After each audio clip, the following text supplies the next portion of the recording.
السلام علیکم ناظرین، اس ایپیسوڈ کے شروعات میں ہم دیکھتے ہیں ادرنی میں جاندارلی سلطان کے پاس آ کر خبر ان کی جانب بڑھاتا ہے اور کہتا ہے میرے سلطان یہ آپ کے لیے ہے۔ کارا مصطفیٰ جس نے میری حویلی پر حملہ کیا اور میرا خون بہایا، یہ معلومات اس کی طرف سے ہیں۔ سلطان کہتے ہیں تمہیں کیوں فکر ہے کہ یہ معلومات کس کی طرف سے آئی ہیں؟ تو جاندارلی کہتا ہے اس سے بھی اہم بات یہ ہے کہ وہ غدار جو میری جان لینا چاہتا تھا اورحان کے ساتھ کام کر رہا ہے۔ یہ سن کر سلطان غصے سے لال ہو جاتے ہیں اور اس سے پوچھتے ہیں کیا تم مجھ سے سوال کر رہی ہو؟ سلطان کو غصے میں دیکھ کر جاندارلی پیچھے ہٹتے ہوئے کہتا ہے میری جرت کو معاف کر دیں، لیکن اگر مجھے پہلے معلوم ہوتا کہ آپ ایسا کچھ کر رہے ہیں۔ جاندارلی کی بات پوری ہونے سے پہلے ہی سلطان غصے سے کہتے ہیں تم وہی کرتے جو تم نے ریزو کے ساتھ کیا تھا جو اس میں ملوث تھا۔ کیا تمہارے بھتیجے کی موت مصطفیٰ کی وجہ سے ہوئی؟ ہاں۔ جاندارلی کہتا ہے میرے سلطان یہ ایک اور معاملہ تھا۔ سلطان اس کے پاس آ کر گرجتے ہوئے کہتے ہیں یہ میرا معاملہ ہے جاندارلی، میں یہاں تمام منصوبے بناتا ہوں، اگر ہم ریاست کو تمہارے عزائم پر چھوڑ دیں تو ہم دونوں جانتے ہیں کہ کیا ہوگا۔ جاندارلی کہتا ہے اگر آپ نے مصطفیٰ کو وہاں رکھا ہوا ہے تو آپ نے اورحان کی جان کیوں نہیں لی؟ کیا یہ جاننا ہمارا حق نہیں؟ سلطان کہتے ہیں یہ تم میں اور مجھ میں سب سے بڑا فرق ہے، تم جانتے ہو کہ کیسے مارنا ہے اور میں جانتا ہوں کہ انہیں کیسے زندہ رکھنا ہے۔ جاندارلی کہتا ہے لیکن اورحان؟ تو سلطان کہتے ہیں ہم اورحان کے بارے میں اب بات نہیں کریں گے، اب مجھ میں مزید صبر کی صلاحیت نہیں رہی، وہ مصطفیٰ کی انگلیوں کے سامنے ایک کٹ پتلی سے زیادہ کچھ نہیں ہے۔ جاندارلی پوچھتا ہے میرے سلطان کیا آپ نے ریزو کے جنگی جہازوں کو گزرنے نہیں دیا تاکہ مصطفیٰ بے نقاب نہ ہو؟ اس پر سلطان کہتے ہیں سمجھانے کے لیے کچھ نہیں بچا، اب اگر تم نے کبھی میرے منصوبوں میں اپنی چونچ لڑائی تو میں تم پر ہرگز رحم نہیں کروں گا، جان لو، اب یہاں سے نکل جاؤ۔ جاندارلی کی آنکھیں بھر آتی ہیں اور وہ پلٹ جاتا ہے۔ اس لمحے سپاہی آ کر کہتا ہے سلطان معظم باہر خاتون آئی ہیں، مگر غصے میں بھرے ہوئے سلطان کہتے ہیں انہیں واپس ان کے کمرے میں بھیج دو، ضرورت پڑنے پر میں خود جاؤں گا۔ قسطنطنیہ میں اورحان مصطفیٰ کے ساتھ بیٹھا کھانا کھا رہا ہوتا ہے۔ مصطفیٰ اس سے کہتا ہے میرے سلطان اللہ نے آپ کو بڑے صبر سے نوازا ہے، کوئی دوسرا یہاں ایک لمحہ بھی نہ ٹھہر پاتا۔ تو اورحان کہتا ہے مصطفیٰ فکر نہ کرو، تم بھی وقت کے ساتھ اس کے عادی ہو جاؤ گے۔ مصطفیٰ کہتا ہے ہم کیونکہ ترک ہیں تو یہ ہمیں بازنطین میں ہونے والی ہر چیز کا ذمہ دار ٹھہراتے ہیں، اندر کے جاسوسوں کے لیے، اس ہوا کے لیے جو چلتی ہے، ہر ایک چیز کے لیے میرے سلطان۔ جواباً اورحان کہتا ہے ایک وقت تھا جب وہ مجھ پر بھی شک کرتے تھے،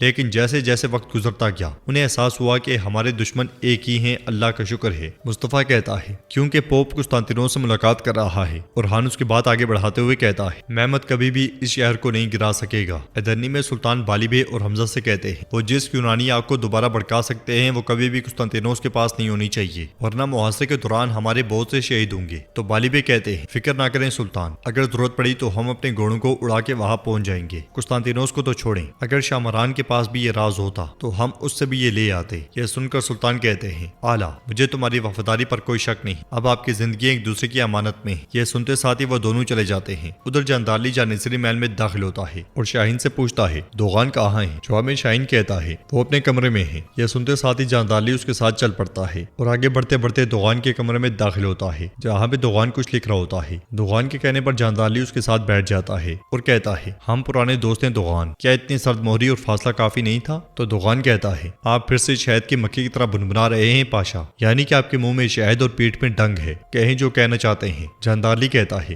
اگر ہم اس طرح سے الگ ہو جائیں تو ہم کافروں کو خوش کر دیں گے، تم بھی پہاڑ ہو اور میں بھی پہاڑ ہوں، اور وہ ایک دوسرے کی پیٹ سے پیٹ ملا کر پھر سے دوست، ساتھی اور بھائی بنے۔ یہ سن کر دوغان ہنستا ہے تو جاندارلی کہتا ہے کیا میں نے کبھی آپ کو دو بھیڑیوں کی کہانی سنائی جنہوں نے ایک دوسرے سے دوستی کی؟ تو دوغان کہتا ہے نہیں۔ جاندارلی کہانی شروع ہی کرتا ہے کہ دوغان اس سے کہتا ہے پاشا میں نے کہا تھا کہ اس کی ضرورت نہیں، اگر ہمیں ایک مثال دیکھنی ہو تو غار کے سامنے کالے سانپ والی مثال جانتے ہو نا؟ اس نے بوڑھے کو بلایا اور کہا جبکہ میری دم میں درد ہے اور جبکہ آپ ایک بچے کو کھونے کے غم میں مبتلا ہیں، ہم دوست نہیں ہو سکتے، تو ہم بھی آپ کے ساتھ اب دوبارہ دوستی نہیں کر سکتے، کبھی بھی بھائی نہیں بن سکتے۔ یہ سن کر جاندارلی کہتا ہے دوغان آپ نے تلخ کلامی کی، آپ بظاہر اپنے ساتھیوں کو کچھ سونا دیتے ہیں، پھر میں آپ کو بھی دوں گا سونے کی تھیلی، ظاہر ہے کہ آپ کو لگتا ہے کہ کافر ریزو مر گیا ہے تو آپ نے بدلہ لے لیا۔ پھر وہ اسے خبر دیتے ہوئے کہتا ہے اب یہاں سکوں کی تھیلی کے قابل کچھ معلومات، کافر جستنیانی کا مقام جس نے 68 فوجیوں کو شہید کیا، میں آپ کا بڑا بھائی بنوں گا، لیکن اگر آپ چاہیں تو شاید آپ دوبارہ میرا بھائی نہیں بننا چاہیں گے۔ جستنیانی کے بارے میں سن کر دوغان کو بہت غصہ آتا ہے اور وہ خبر لے لیتا ہے۔ جاندارلی چلا جاتا ہے اور خبر پڑھنے کے بعد دوغان کی آنکھیں کھل جاتی ہیں۔ ادھر ہم دیکھتے ہیں کہ سمندر میں قسطنطنیہ پوپ کے جہاز میں جا پہنچتا ہے۔ کارڈینل اسے وہاں خوش آمدید کہتا ہے۔ پوپ کی اجازت ملتے ساتھ ہی شہنشاہ اس کے پاس جا پہنچتا ہے۔ کارڈینل اسے کہتا ہے زمین پر خداوند یسوع مسیح کا وکیل، عیسائیوں کا مقدس محافظ، رومن چرچ کا پوپ، پاپائے حضرت کے سامنے سلام پیش کرو۔ یہ سن کر شہنشاہ کو غصہ تو آتا ہے مگر مجبوراً وہ بیٹھ کر سلام کرتا ہے۔ پوپ پوپ اسے کھڑا کرتے ہوئے کہتا ہے مجھے امید تھی کہ تم جلد میرے سامنے پیش ہوگے۔ تو شہنشاہ اسے کہتا ہے اگر عثمانیوں کا خطرہ نہ ہوتا تو میں کبھی بھی ایسا نہ کرتا، ہمیں آنے میں دیر ہوگی، تاہم آپ کو بھی زیادہ جلدی نہیں ہے۔ اس انتظار نے بہت سے مسیحیوں کی جانیں گنوائی ہیں، میرے لاتعداد سپاہی، میرے چند محل اور عیسائیوں کے اتحاد پر یقین۔ پوپ اس کی بات کرتے ہوئے کہتا ہے بطور شہنشاہ تمہیں زیادہ پرسکون ہونا چاہیے، مایوسی تمہیں اندر سے تباہ کر دے گی۔ شہنشاہ اسے کہتا ہے میں یہاں سبق لینے نہیں آیا، آئیے شرائط پر بات کرتے ہیں۔ پوپ کہتا ہے بالکل، لیکن اگر تم سنو، اگر نہیں تو پھر ظاہر ہے کہ کیا ہوگا۔ میری شرائط ہے کہ میں سب سے پہلے تمہیں چاہتا ہوں ایک پوپ اعظم یعنی کہ خدا کے نمائندے کے طور پر مجھے قبول کرو۔ تم یقین کرو گے کہ ایمان روح القدس باپ اور بیٹے سے ملتا ہے۔ قسطنطنیہ ایک کیتھولک شہر ہوگا اور آیا صوفیہ مشرق میں ہمارا سب سے بڑا چرچ ہوگا۔ تم یہ سب قبول کرو گے یا تمہیں معاہدہ کرنا پڑے گا اکیلے سلطان محمد کے ساتھ۔ مجبور اور لاچار شہنشاہ سوچ میں پڑ جاتا ہے۔ ادرنی میں سلطان قسطنطنیہ کے نقشے کی جانب دیکھ رہے ہوتے ہیں۔ سگنوس پاشا ان سے کہتے ہیں سلطان تمام پاشاؤں اور صدران کو اطلاع دے دی گئی ہے، وہ عصر کی نماز کے بعد آپ کی بارگاہ میں حاضر ہوں گے۔ سلطان کہتے ہیں ہمیں جس دن کا انتظار تھا وہ آ گیا ہے لالا، میں ہر روز اس مقصد کے ساتھ جیتا ہوں، میں نے اسے خوابوں میں دیکھا، میں نے اس کے لیے دعا کی، اب یہ ہماری کوششوں کا پھل دیکھنے کا وقت ہے۔ تو زگنوس پاشا کہتے ہیں انشاءاللہ جیت ایمان والوں کی ہوگی، آپ ایک لمحے کے لیے بھی نہیں ہچکچائے سلطان، تو انشاءاللہ آپ کامیاب ہوں گے۔ سلطان کہتے ہیں تاہم گزشتہ دنوں میں حالات آسان نہیں تھے، کافروں نے متحد ہو کر رکاوٹ ڈالنے کی کوشش کی اور ہم نے ان کے ہاتھ توڑ دیے۔ کرمان اوغلو ہمارا خون ہماری پیٹ پر ناسور بن گیا تھا، ہم نے اسے ہٹا دیا اور باہر پھینک دیا الحمدللہ۔ قزاق و جھوٹ اور اندرونی کشمکش سے ہمارا گلا گھونٹنا چاہتے تھے، ہم نے ان کی سانسیں بھی چھین لی الحمدللہ۔ سب سے زیادہ انہوں نے ہم پر مل کر حملہ کیا، ہم نے دنیا کو دکھایا کہ مسلمانوں کا کام جہاد ہے، صرف اتنا ہی نہیں اس کا نام اور نسب ہمارا ہے، تاہم انہوں نے بے خون اورحان کو ہمارے خلاف کھڑا کر دیا۔ یہ کہتے سادی سلطان ہاتھ مار کر اورحان کے پتلے کو گرا دیتے ہیں اور مزید کہتے ہیں اب صرف یہ دیواریں ہی درمیان میں کھڑی ہیں، میں قسطنطنیہ اور یہ دیواریں، وہ وقت آئے گا لالا، وہ دن آئے گا جب تک ہمارے جاسوس صحیح کام کرتے ہیں قسطنطنیہ اور پوپ کے درمیان اتحاد روکنا ضروری ہے۔ ادھر پوپ شہنشاہ سے پوچھتا ہے تمہارا کیا فیصلہ ہے شہنشاہ، اب بتاؤ اور ہم سب اپنے حصے کا کام کریں۔ تو شہنشاہ کہتا ہے میری ریاست ہزاروں سال پرانی ہے اور میری قوم کے نام پر جو عزت سے لڑنے کو تیار ہے، آپ کے تمام مطالبات میں قبول کرتا ہوں۔ یہ سن کر پوپ بہت خوش ہوتا ہے۔ شہنشاہ مزید کہتا ہے اگر وہ امداد نہ پہنچی جس کا آپ نے وعدہ کیا تھا تو مجھے فیصلہ بدلنے میں ایک لمحہ نہیں لگے گا۔ جواباً پوپ کہتا ہے فکر نہ کرو، ہم نہ صرف وہ امداد بھیجیں گے جو آپ نے کہی، مگر ہم خط بھی بھیجیں گے محمد کو دھمکانے کے لیے، وہ دیکھے گا کہ عیسائی متحد ہیں۔ یہ سنتے ساتھ ہی شہنشاہ جیسے ہی جانے لگتا ہے تو پوپ اس سے کہتا ہے اکیلے سفر کرنا آپ کو پریشان کر سکتا ہے، کارڈینل کو اپنے ساتھ آنے دیں، یہ میرے نام پر کام کرے گا۔ شہنشاہ اس پہ بھی اتفاق کرتا ہے اور چلا جاتا ہے۔ پوپ کارڈینل سے کہتا ہے آپ مجھے ہر ایک چیز کی اطلاع دیں گے،